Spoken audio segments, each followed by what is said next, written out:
Get your free copy of the complete tutorial at www.teachucomp.com/free.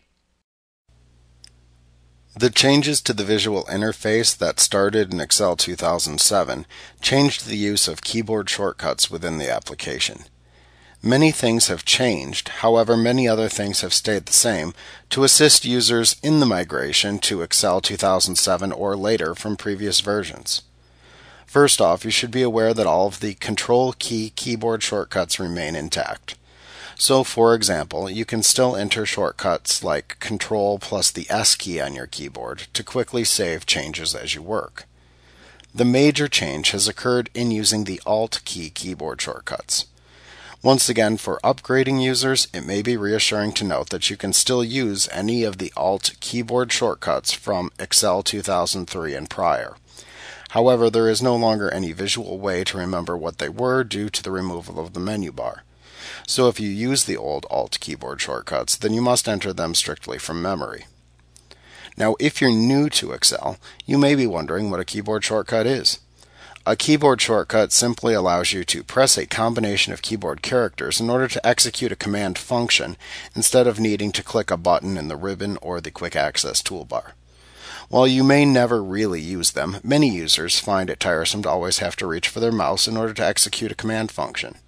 These users may favor the use of keyboard shortcuts instead, as it allows them to perform many command functions while keeping their hands on their keyboard.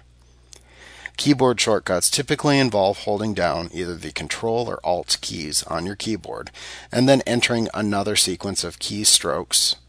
You then release the Control or Alt key.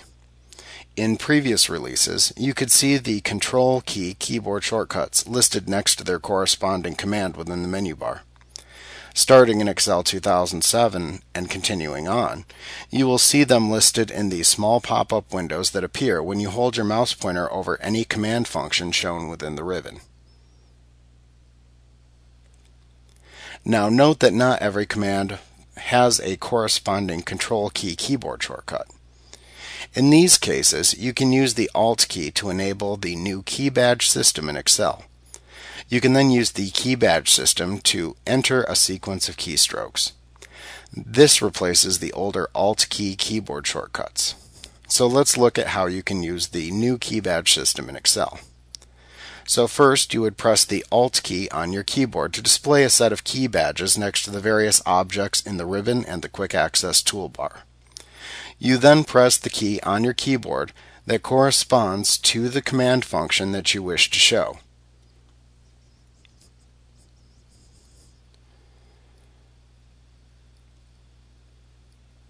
You then continue pressing the corresponding key badges until you press the key badge for the command function that you would like to execute.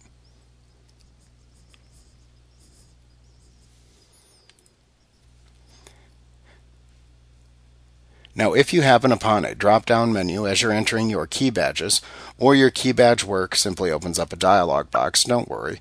You can execute a command shown within a dialog box or in a drop-down by looking to see if the command function that you want to execute has an underlined letter within its name. If it does, then you simply press the key on your keyboard that corresponds to the underlined letter. That's the same thing as pressing a corresponding keyboard key when you see a key badge. Like what you see? Pick up your free copy of the complete tutorial at www.teachucomp.com/free.